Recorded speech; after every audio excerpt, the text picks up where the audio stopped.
సన్నిధిలో దేవుడు తన వాక్యమును ప్రకటించుటకు నాకు ఇచ్చిన సమయమును బట్టి ముందుగా ఆ దేవాది దేవునికి నా కృతజ్ఞతలు తెలియజేస్తున్నాను. ఈ రోజున ఆయన మాటలు వినాలి, ఆయనతో సహవాసం చేయాలి, ఆయన పరలోకపు మన్నాను భుజించాలి అని ఆసక్తిగా చేరిప్పుడు వచ్చిన మీ అందరికీ ప్రభువు యేసు క్రీస్తు నామములో నా వందనములు శుభములు. యెషయా గ్రంథము 1వ అధ్యాయము 21-22 వచనం. అయ్యో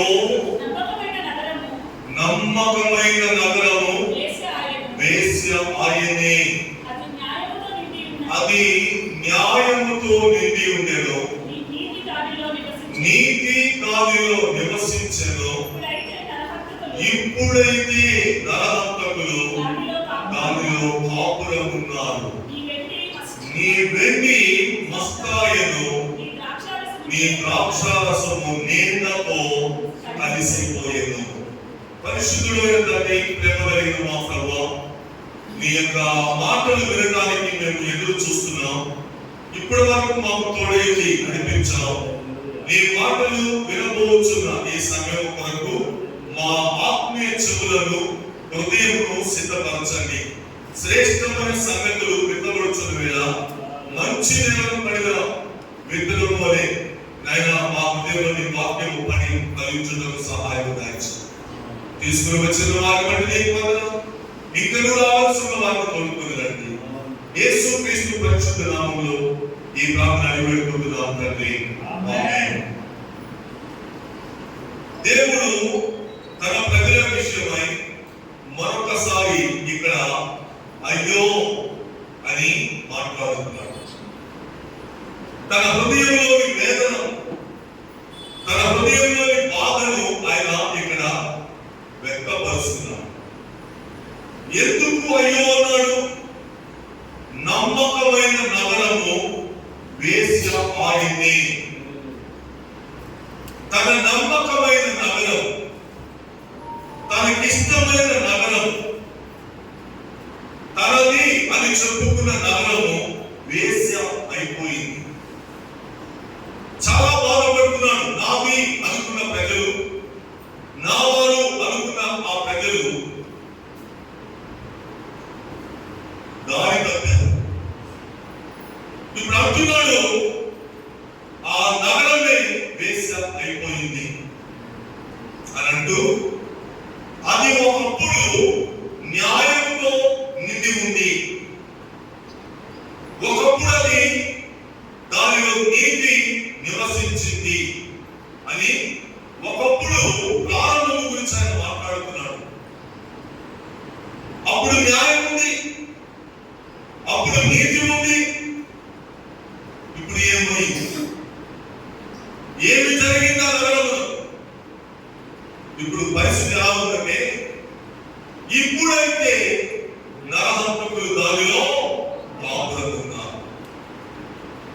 ఉండకూడని నరహంతకులు, ఉండకూడని మనుషులు, ప్రమాదకరమైన వారు దానిలో కాపురమే ఉంటున్నారు. నేను నాది అనుకున్నప్పుడు లేనివాడు, ప్రారంభంలో లేనివాడు, ఇప్పుడున్న నరహంతకులు ఎలా వచ్చారో, ఎలా తయారయ్యారో, ఎందుకు తన నగరం అయిందో దేవుడు బాధపడుతున్నాడు. అయ్యో, తన శ్రేష్టమైన నగరం గురించి మాట్లాడుతున్నాడు. మరొక నగరం అంటే, ఇంకొక నగరం అంటే ఆయన అంత బాధపడేవాడు కాదు. ఆయనదే నాది అనుకున్న నగరం. ఏమంటారు చూడండి, నగరం గురించి ఒక చోట యెషయా కీర్తన గ్రంథము 129 కీర్తన 6-7 వచ్చిన ఆ నగరం గురించి ఆయన ఆలోచన, ఆ నగరం గురించి ఆయన యొక్క మనసు, హృదయం. ఆ చదువు 122-6-7. యెరూషలేము యొక్క క్షేమము కొరకు ప్రార్థన చేయండి. యెరూషలేమా, నిన్ను ప్రేమించే వారందరూ వర్ధిల్లుదురు, నీ ప్రాకారములలో నెమ్మది కలుగును గాక. నీ నగరులలో క్షేమముందును గాక. అది ఆయన నగరం యొక్క స్థితి. అది నాది అనుకున్న ఆయన నగరం యొక్క స్థితి. అది ఓ యెరూషలేమా, నీ క్షేమం కొరకు ప్రార్థన చేయండి. తన ప్రజలను ఆదేశిస్తున్నాడు దేవుడు. ఆ నగరం నాది, దాని క్షేమం కొరకు ప్రార్థన చేయండి. దేవుడు ఎంత ఇష్టపడ్డాడు ఆ నగరం గురించి. ఓ యెరూషలేమా, నీ గురించి ప్రార్థన చేసేవారు, నిన్ను ప్రేమించేవారు వర్ధిల్లుతారు. నీ గురించి ప్రార్థన చేసేవాడు వర్ధిల్లుతారు. నమ్మకమైన నగరం, శ్రేష్టమైన నగరం అంటూ నీ ప్రాకారములలో నెమ్మది కలుగును గాక. దాని ప్రాకారములలో నెమ్మదిని దేవుడు కోరుకున్నాడు. ఆ నగరం యొక్క ప్రాకారములలో నెమ్మది నివసించాలనుకున్నాడు ఆయన. దానిని ఆశీర్వదించాలి గాక. నీ నగరంలో క్షేమమే ఉంటారు. నరహంతకులు లేకపోతే ఆ పట్టణంలో ఆ నగరంలో ఉండేది క్షేమమే. మరి ఇప్పుడు ఏమైంది ఆ పట్టణంలో, ఆ నగరంలో? ఇప్పుడు ఎందుకున్నారు వాడు? ఇప్పుడైతే నరహంతకులు ఉన్నారు, నేను క్షేమం ఉండాలనుకున్నాను, ఆ ప్రాకారంలో నెమ్మది ఉండాలనుకున్నాను. అయ్యో యెరూషలేమా, నమ్మకమైన నగరమా, నువ్వు వేశ్యలాగైపోయావే. నీ బ్రతుకు కిందికి ఇలాగైపోయి నీలో నేను ఎంతో ఆశించాను. నీ క్షేమం కోసం, నీ ఒత్తిడి విధానం కోసం నేనెంతో ఎదురు చూశాను. బాధపడుతున్నాడు దేవుడు, విలపిస్తున్నాడు దేవుడు, దుఃఖపడుతున్నాడు దేవుడు. ఇప్పుడైతే నరహంతకులు దానిలో కాపురమే ఉంటున్నారు. వచ్చిపోతున్నా అప్పుడప్పుడు వారి గురించి కాదు, శాశ్వతముగా ఉన్నారు అక్కడ. ఏమైంది ఆ నగరంలో? ఏమి సంభవించింది ఆ నగరంలో? ప్రియమైన దేవుని ప్రజలారా, ఈ రోజు మనం ఉత్తర పత్రికలో చదివాం, దానిలో వచ్చింది ఆ జవాబు అనుకోకుండా. చూడండి 106 ఎందుకు ఆ నగరం గురించి ఆయన వేశ్య అన్నాడు? ఎందుకు ఆ నగరం గురించి ఆయన అంత మాట పలకవలసి వచ్చింది? చూద్దాం రండి. ఏం చేస్తున్నారు అక్కడ? 35 నుంచి చదువుదాం. వారు ఏం చేశారు? ఉండవలసినట్టుగా ఉండకుండా, జీవించవలసినట్టుగా జీవించకుండా అన్య జీవులలో సహవాసమే చేసి వారి క్రియలు నేర్చుకున్నారు. నేను నీ నుండి ఆశించలేదే, నేను ఆ జీవితం కోరుకోలేదే. వారి విగ్రహంలో వారు పూజ చేశారు, అవి వారికి ఉరి అయ్యాయి. తన ప్రజలకు ఆ విగ్రహములు ఉరి అయ్యాయి. తన ప్రజలు ఉండవలసిన విధానంలో ఉండలేదు. తమ దేవునికి మాత్రమే వారు ఆరాధించలేదు, పూజించలేదు. విగ్రహంలో ఎందుకు వెళ్ళారు? విగ్రహంలోకి మీకేం పని? వారికి ఉరి అయ్యారు. 37 వచ్చింది.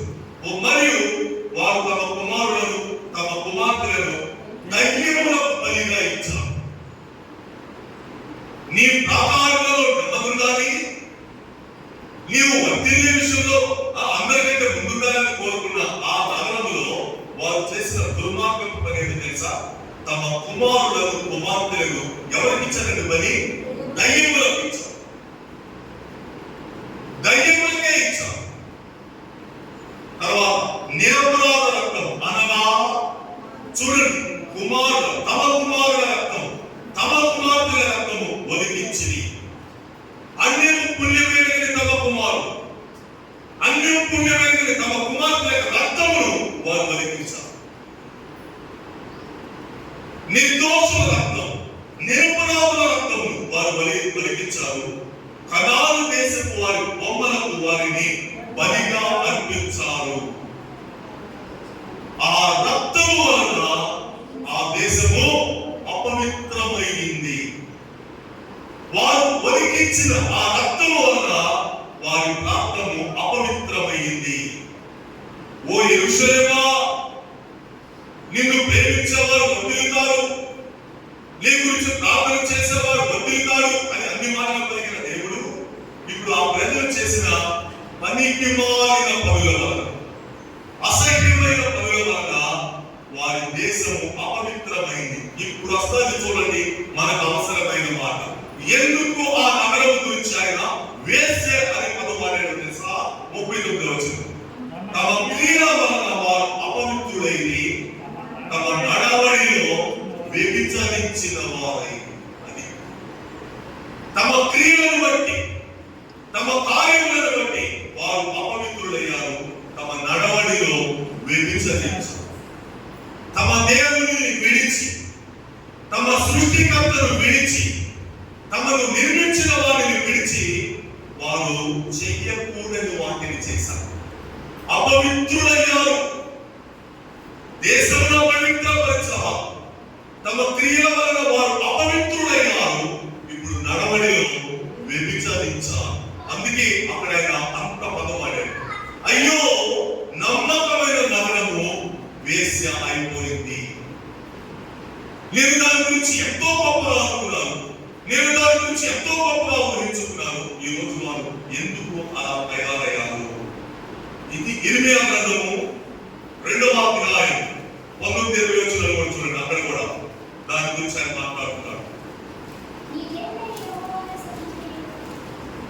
అందరూ చూడండి, ఇర్మియా 2:19-20. నీ దేవుడైన యెహోవాను విసర్జించుటయు, నీకు నా యెడల భయభక్తులు లేకుండుటయు, బాధకులు శ్రమలకు కారణమగునని నీవు తెలుసుకొని గ్రహించినట్లు నీ చెడుతనము నిన్ను శిక్షించును, నీవు చేసిన ద్రోహము నిన్ను గద్దించునని ప్రభువును సైన్యముల కర్తవ్య యెహోవా సెలవిచ్చుచున్నాడు. ఎవరితో మాట్లాడుతున్నాడు ఈ మాట? తన ప్రజలతో. ఏ నగరంతో మాట్లాడుతున్నాడు? తన నగరంతో. నీ దేవుడైన యెహోవాను నీవు విసర్జించావు, నీ దేవుడైన యెహోవాను నీవు ఆరాధించలేదు. ఆకారాలు దేవతలతో నీకేం పని? ఆ దైవములతో నీకేమి పని? పైగా నీ అమాయక పిల్లలు, కుమారులను, కుమార్తెలు, వారికి పని ఇవ్వటమేమి? నీ దేవుడైన యెహోవాను విసర్జించావు. నీకు నా యెడల భయభక్తులు లేకుండా పోయావు. నువ్వు ఈరోజు అన్ని పనులు చేయడానికి, ఈరోజు నువ్వు అన్ని పాపములు చేయడానికి కారణం ఏంటంటే నీకు నా యెడల భయభక్తులు లేవు.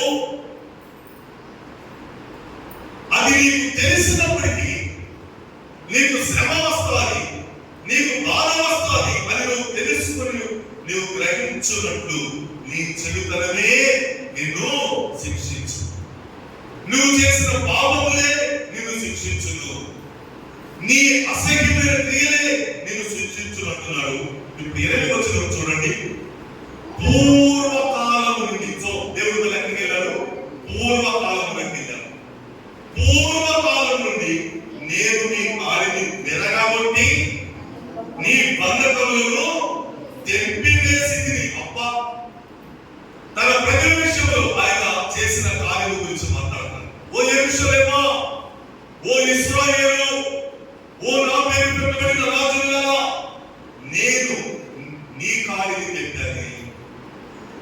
ఎవరు తెంపలేకపోతే, ఎవరు విడిపించలేకపోతే నేను చేశాను ఈ విషయంలో పని. ఇంకేమంటున్నాడు? నీ బంధకములను తెంపాను, నీ కాలిని వెరగబొట్టా.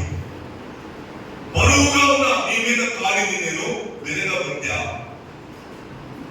నీ యొక్క బంధకములను తెంపివేశా. నేను సేవ చేయనని చెప్పుచున్నా. ఇప్పుడు తన యజమానికి ఇశ్రాయేలు ఏమంటుందంట? నేను సేవ చెయ్యను, ఆ సృష్టికర్తకు సేవ చెయ్యను అని తిరుగుబాటే చేస్తాను. ఎవరు చేస్తారు సేవ? దయ్యములకు చేస్తారు. ఆ నగరం ఏమంటుందో తెలుసా? ఓ దేవా, నీవు నా కాడి విరగొట్టేవేమో, నీవు నా యొక్క కట్లను తెప్పావేమో, నేను మాత్రం నీకు సేవ చేయను. చూడండి దాని వైఖరి. ఆ నగరం యొక్క వైఖరి, దాని యొక్క దుష్టత్వం, దాని యొక్క కఠినత్వం నోరు తెరిచి నిస్సిగ్గుగా మాట్లాడుతుంది. నేను సేవ చేయనని చెప్పుచున్నామే, ఏమిటా నీకు ధైర్యము? ఎత్తైన ప్రతి కొండ మీదను పచ్చని ప్రతి చెట్టు క్రిందను వేశ్యవలే క్రీడించుచున్నాం. ఆ నగరం మీద ఆయన వేసిన నింద, తన ప్రజల మీద ఆయన వేసిన నింద ఎంత భయంకరమైనదో తెలుసా? ఆ స్వభావం వేశ్య వంటి స్వభావం. నమ్మకమైన నగరము అయ్యో వేశ్య అయిపోయింది. ప్రియమైన వాళ్ళరా, ఇక ఆయన బాధపడి ఏం చేస్తాడు? ఇక ఆయన అయ్యో అంటే ఏం చేస్తాడు? తన బాధని ఎవరికి చెప్పుకుంటారు? ప్రియమైన వాళ్ళరా, అంత మేలు చేసిన తన దేవుడు, అంత సంరక్షించిన తన దేవుణ్ణి విడిచి నేను నీకు సేవ చేయను, ఆ కణాలు దయ్యములకు సేవ చేస్తాను, నేను నీకు సేవ చేయను, ఆ విగ్రహాలకు సేవ చేస్తాను, పూజిస్తాను, బలులు వాటికి ఇస్తాను. ప్రతి చెట్టు కింద నడుక, ప్రతి కొండ మీద, ప్రతి పచ్చని చెట్టు కింద, దానికి దొరికిన చోట ఎక్కడ పడితే అక్కడ అది పాపము చేస్తూ వచ్చింది. అందుకే అంత పెద్ద మాట వాడాడు, వేశ్య. నమ్మకమైన తన నగరం, నాది అనుకున్న తన నగరం, నా వారు నా ప్రజలు అనుకున్న నగరము వేశ్య. ఒకప్పుడు ఏమన్నాడు దేవుడు? న్యాయం ఉందన్నాడు. ఒకప్పుడు ఏమన్నాడు దేవుడు? నీతి ఉందన్నాడు అందులో. ప్రియమైన దేవుని ప్రజలారా, ద్వితీయోపదేశ కాండం 25వ అధ్యాయం 13వ వచనం. ద్వితీయోపదేశ కాండం 25వ అధ్యాయం 13వ వచనం. ఆయన ఆ ప్రజలకు, ఆ నగరములకు చెప్పిన ఇచ్చిన మాటలు చదువుమన్నాడు. హెచ్చు తప్పులు గల వేరు వేరు తూనికరాళ్ళు నీ సంచిలో ఉంచుకోవద్దు. ఓ నగరమా,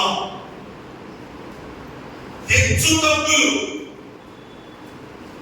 కపటముతో మోసముతో చేసిన వేరు వేరు తూనికరాళ్ళు నీలో ఉండవు, నీ దేశంలో ఉండవు. హెచ్చు తప్పులు గల మరల వేరు వేరు తూములు నీ ఇంట ఉంచుకోకూడదు. అంత న్యాయము దేవుడు తన నగరంలో ఉండాలనుకున్నాడు. ఉంచారు.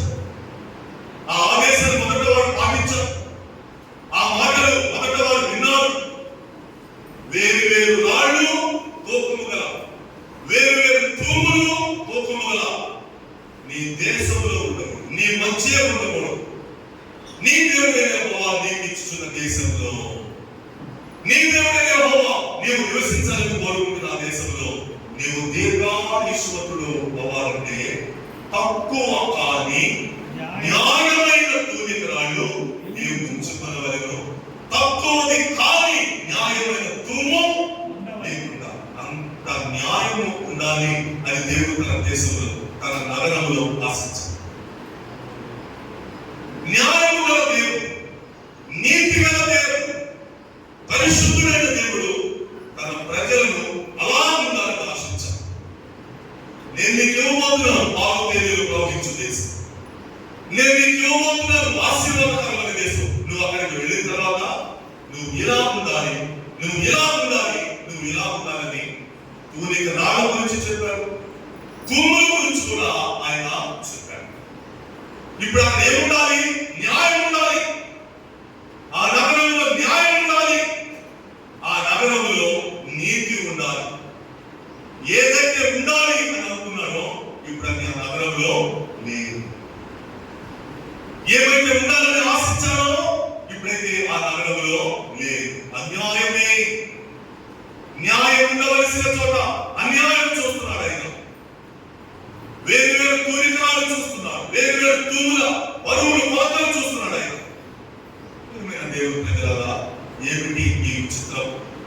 తన నగరం ఎందుకు అలా అవ్వవలసి వచ్చింది? ఆయన అంటున్నాడు, నమ్మకమైన నగరము వేశాయి. ఒకప్పుడు దానిలో ఏముందంతా న్యాయం ఉందట. ఒకప్పుడు ఏమున్నారు దేవుళ్ళలో? నీతి ఉందంటున్నారు. ఇప్పుడు ఏమన్నారు?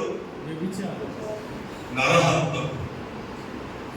నరహంతం, వ్యభిచార స్వభావం కలిగిన నరహంతకులు అందులో కాపురమే అంటారు.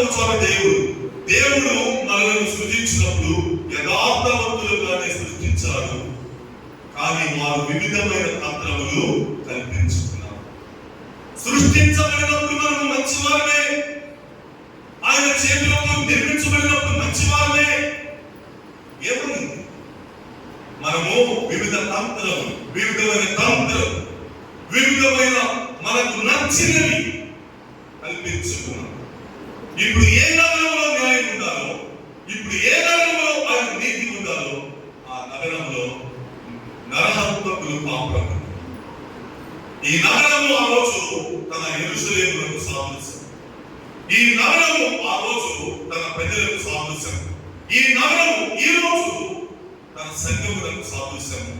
ఈ నగరం ఈ రోజు మన వ్యక్తిగత జీవితములకు సాదృశ్యం. అయ్యో, నమ్మకమైన జీవితము వేస్ట్ అయిపోయిందా? అయ్యో, నమ్మకమైన హృదయము వేస్ట్ లాంటిదైపోయిందా? ఒకప్పుడు నీతి ఉంది ఆ హృదయంలో, ఒకప్పుడు న్యాయం ఉంది ఆ హృదయంలో. ఇప్పుడు ఏముంటుంది ఆ హృదయం? ఏముంటుంది ఆ జీవితంలో? దేవుడు రక్షించింది తన స్వరత్వం ఇచ్చి సంపాదించి రక్షించుకున్న కొనిన సంఘంలో అలాంటి పరిస్థితులు ఆయన చూస్తున్నాడా? నరహంతకులు కాపురం ఉంటున్నారు. భయంకరమైన మనుషులు కాపురం ఉంటున్నారు. మన హృదయంలో ఈ వాక్యం యొక్క వెలుగులో పరిశోధన చేస్తుంది. ఆయన వాక్యం మన ముందుకు వచ్చింది. ఆయన వాక్యం మన ముందు ఉన్నాయి. నా హృదయం ఈ రోజు ఎటువంటి నా గురించి, నా హృదయం గురించి, నా సంఘం గురించి ఈరోజు దేవుడు ఏం మాట్లాడతాడు? ఈ నిందేస్తాడా? ఈరోజు ఆ మాట నన్ను గురించి పలుకుతాడా? అంత మాట వేస్తాడా? తొందరపడి ఆయన మనకు నీరాగా తొందరపడి ఆవేశపడి ఆయన ఏమన్నాడు? 1కి 10 సార్లు 100 సార్లు చూసి ఖచ్చితంగా నీ మీద ఆ మాట మాట్లాడాడు. ఆయన చూసి చూసి చూసి అప్పుడున్నాడు యెరూషలేము గురించి నమ్మకమైన నగరం. నీ జీవితంలో కూడా చూసి, నీ హృదయంలో కూడా చూసి అంటాడా? ఒకరోజు ఆ మాట అనకముందే మన హృదయంలో జాగ్రత్త పరచు. ఆ మాట అనకముందే, ఆ మాట ఆయన నోటికి రాకముందే జాగ్రత్త పరచు. నమ్మకమైన హృదయంగా కావాలి. నా హృదయము ఆయనకు నమ్మకమైన హృదయం. నా శరీరము ఆయనకు నమ్మకమైన దేవాలయం. అయ్యో, ఒకప్పుడు ఆ శరీరంలో న్యాయం ఉంది. అయ్యో, ఒకప్పుడు ఆ శరీరంలో నీతి ఉంది. ఇప్పుడు ఏముంది? పాపం ఉందా? నరహంతకులు లాంటి వారు ఉంటున్నారా? వ్యభిచార సంబంధమైన పరిస్థితులు ఉంటున్నాయా? పరిశోధన చేస్తూ ఆ రోజు అనగడమేమో, ఈరోజు మనమేమో. ఆ రోజు అనగడం గురించి అన్నాడు, ఈరోజు మన గురించి అంటున్నాడే. వాక్యము వద్దకు ఎందుకు వస్తాం? ఒక ఆదివారం దేవుడి యొక్క సముఖంలోకి ఎందుకు వస్తామంటే దేవుడు తన వాక్యం ద్వారా మాట్లాడు. వాక్యము అర్థము, ఆ అర్థం యొక్క వెలుగులో మన హృదయం అంతా కనిపిస్తూ ఉంటుంది. మన జీవితం అంతా మనకి కనిపిస్తూ ఉంటుంది. ప్రియమైన దేవుని ప్రజలారా, ఇప్పుడైతే నరహంతకులు దానిలో కాపరి పడుతున్నారు. యెహెజ్కేలు గ్రంథము 24వ అధ్యాయము 6వ వచనం. యెహెజ్కేలు 24:6. కాబట్టి ప్రభువైన యెహోవా సెలవిచ్చినదేమనగా, నరహంతకులు ఉన్న పట్టణమునకు శ్రమ. ఓ మట్టి గలకుండా, మారకుండా, మట్టి కలిగి ఉండకుండా నీకు శ్రమ చాలు. ఎవరికి శ్రమ? ఎవరి గురించి మాట? ప్రభువైన యెహోవా సెలవిచ్చినదేమనగా, నరహంతకులు ఉన్న పట్టణం. ఇప్పుడు ఎవరున్నారన్నా? నరహంతకులే కాపురం ఉంటున్నారు. ఉండకూడని నరహంతకులు, చేరకూడని నరహంతకులు, కాపురం ఉండకూడని పరిస్థితుల్లో వారు కాపురం ఉంటున్నారు. ఇప్పుడు ఆ పట్టణంలోకి శ్రమ కాకపోతే మరి ఏమిటి? అయ్యో నరహంతకులున్న సైన్యములకు శ్రమ అంటాడు ఆయన. నరహంతకులున్న హృదయములకు శ్రమ కూడా అంటాడు. నరహంతకులున్న ఆ దేహములకు కూడా శ్రమ అంటాడు. ఒక చోట అంటాడు ఆయన, ఎన్నటెన్నటికి పరిశుద్ధతయే నీ మందిరములకు అనుకూలం. ఎన్నటెన్నటికి ఎప్పటికప్పటికి పరిశుద్ధతయే నీ మందిరములకు అనుకూలం. మందిరం అంటే ఏంటి? మనది. మందిరం అంటే ఎవరు? మన శరీరం. ఎప్పటికప్పటికి కూడా పరిశుద్ధత అందులో నివసించాలి. ఆ దేవుని ఆత్మ అందులో నివసించాలి. ఆ ఆలయంలో ఆయన ఎల్లప్పుడూ ఉండాలి. కానీ ఇప్పుడు అక్కడ ఎవరున్నారు? ఆ నగరంలో నరహంతకులు ఉన్నారు. నరహంతకుల వంటి పరిస్థితులను తెచ్చి మనం పెట్టుకున్నామా? నరహంతకుల వంటి వారు వచ్చి ఈ రోజు మనలో కాపురం ఉంటున్నారా? వారికి అవకాశం ఇచ్చేసామా? వారికి చోటు ఇచ్చేసామా? కొంచెం వెలుగువ తెచ్చుకుందాం. ఆ మాట రేపు నీ మీద వాడకం ఉంది. ఆ మాట దేవుడు నా మీద వాడకం ఉంది. ఆ మాట దేవుడు మన మీద వాడకం ఉంది. భయం తెచ్చుకుందాం. నరహంతకులు ఉన్న పట్టణములకు శ్రమ. శ్రమ పడక మనం రక్షించబడింది. శ్రమ పడక మనం దేవుడి దగ్గరకు వస్తుంది. శ్రమ పడక ఒక పరిశుద్ధ దేవుడు మన ఆలయంకి వస్తుంది. నరహంతకులుంటే శ్రమ తప్ప మరి ఏమి కాదు. ఇందాక చదివే కదా, నీ కాడిని వెలగొట్టాడు, నీ యొక్క త్రాళ్ళు తెప్పివేశాడు, మోపులు తెప్పివేశాడు. ఇప్పుడు సేవ చేయడం ఏమిటి నీ తిరుగు? ఏమిటి నీ యొక్క వైద్యం? ఏమిటి నీ యొక్క కఠినత్వం? అటువంటి పట్టణం ఉంటే, అటువంటి మనుషులు ఉంటే, అటువంటి హృదయం ఉంటే వారికి శ్రమ అంటున్నాడు. మట్టి కాకుండా తన నగరం ఏమన్నాడు తెలుసా దేవుడు? మట్టి కాకుండా. ఓ నగరమా, మట్టిని కలిగి ఉండకుండా, మానకుండా, పాపమును కలిగి ఉండకుండా నీకు శ్రమ. ప్రియమైన వారా, అంత పరిస్థితి మనకు. అటువంటి ప్రమాదం మనకు వద్దు. నరహంతకులు ఉంటే ఆయన సహించు, పాపాత్ములు ఉంటే సహించరు, వేశ్య వంటి క్రియలు స్వభావం ఉంటే ఆయన సహించు. హోషేయ గ్రంథం 6వ అధ్యాయము 8వ వచనం కూడా చూద్దాం. హోషేయ దీని వెనకాల ఉంటుంది. దానియేలు తర్వాత హోషేయ గ్రంథము 6వ అధ్యాయము 8వ వచనం. అందరూ చూడండి, చదవమ్మా.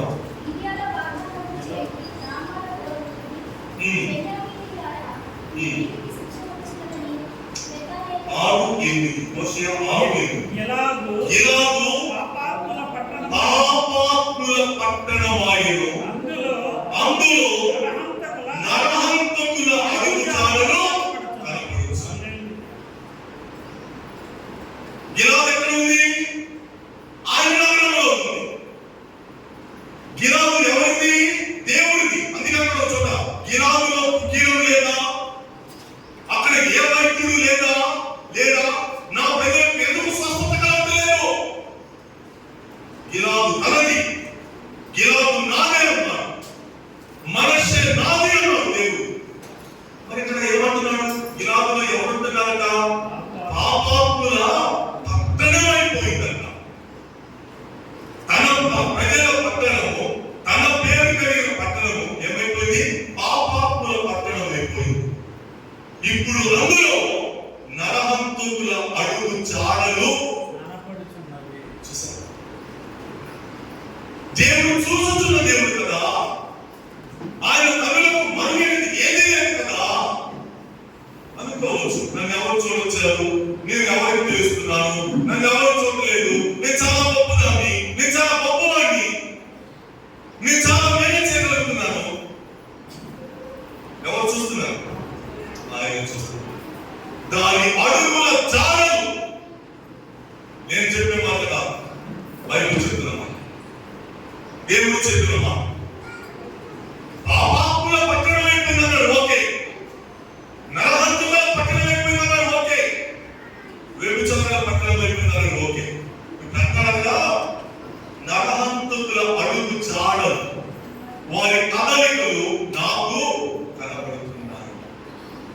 అందుకే మాట్లాడాడు. ఆయన చూడకుండా మాట్లాడు, ఆయన తెలుసుకోకుండా మాట్లాడు, ఆయన నోటికి ఇష్టం వచ్చినట్టుగా నీలాగా నాలా ఆవేశపడి మాట్లాడు. చూసిన వాడు మాట్లాడుతున్నాడు. ప్రత్యక్ష సాక్ష్యం కలిగిన తన పట్టణంలో విషయంలో, తన నగరం విషయంలో, తన ప్రజల విషయంలో ఆయన చూస్తున్నాడు. ఈరోజు నీ జీవితంలో, ఈరోజు మన జీవితంలో మన అడుగు చాలు ఎలా ఉంటాయి? మన క్రైస్తవ జీవితంలో, మన విశ్వాసపు జీవితంలో మన అడుగు చాలు ఎలా ఉంటుంది?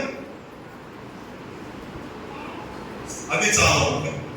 అయ్యా, నా అడుగు జాడలలో నీవు న్యాయం చూడాలి, నా అడుగు జాడలలో నీవు నీతి చూడాలి, నా అడుగు జాడలలో నీవు పరిశుద్ధత చూడాలి.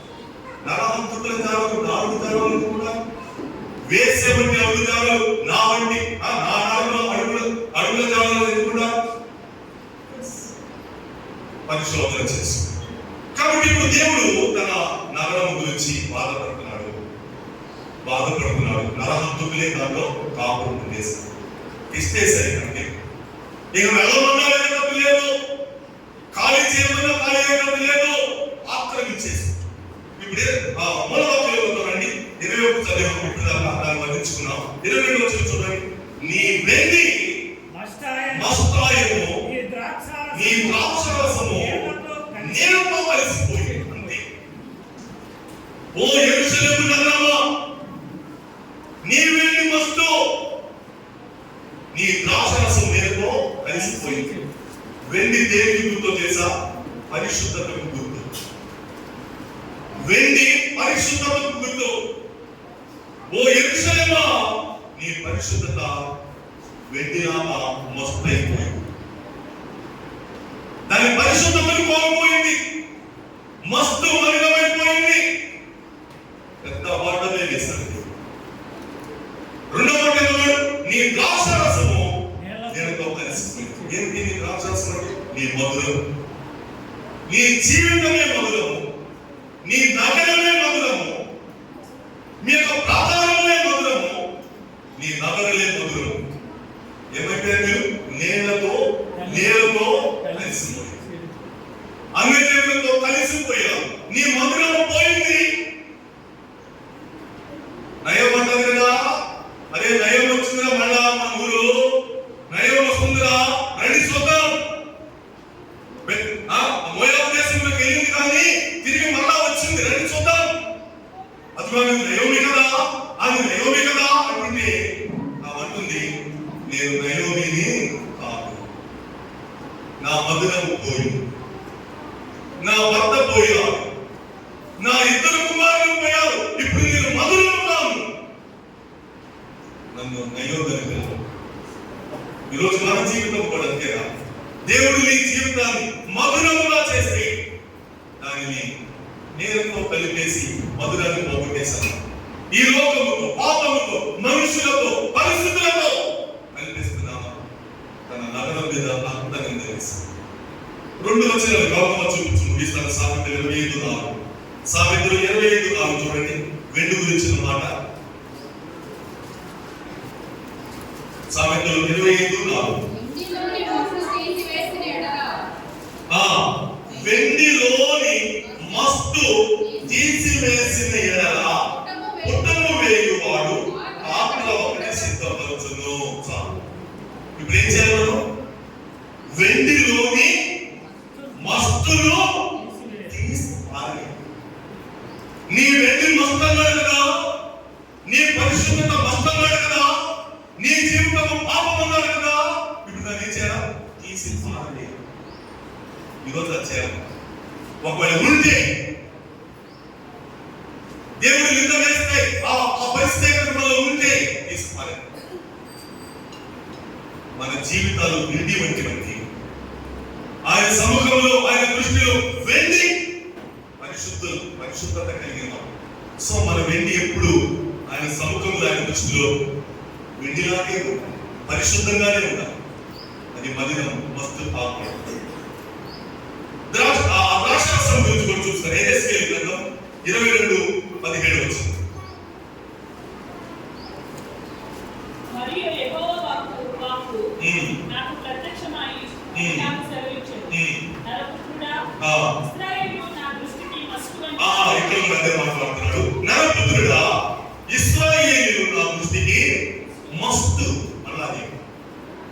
ఫస్ట్ 22:17 యెహెజ్కేలు. ఎవరు? ఇశ్రాయేలు.